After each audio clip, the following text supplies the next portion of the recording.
आज आहे 15 एप्रिल 2025. मी महाराष्ट्रातल्या शेतकऱ्याला अंदाज देणार आहे. आज 15 एप्रिल आहे, तर शेतकऱ्याला सांगतो आणखीन 15, 16, 17 3 दिवस राज्यात ढगाळ वातावरण राहणार आहे.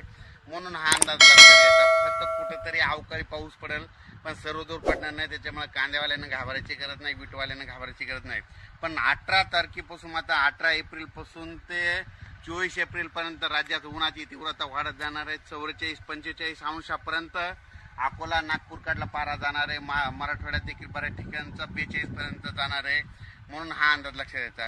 राज्यात सांगायचं झालं तर 18 तारखेपासून उन्हाची तीव्रता वाढत जाणार आहे. म्हणून हा अंदाज लक्षात घ्यायचा. आणि हे अंदाज मी माझ्या शेताच्या या ठिकाणी नाला करत आहोत, म्हणजे एक नाला खोलीकरण करत आहोत. म्हणजे शेतातलं त्या नाल्यामध्ये पाणी जिरवायचं आणि तिचं पाणी विहिरीला पर्क्युलेशन होतंय, विहिरीचा पाण्याची पातळी वाढवते. म्हणून स्वतःहून करत आहेत, कुठली शासनाची मदत न घेता स्वतःहून काम करत असतं.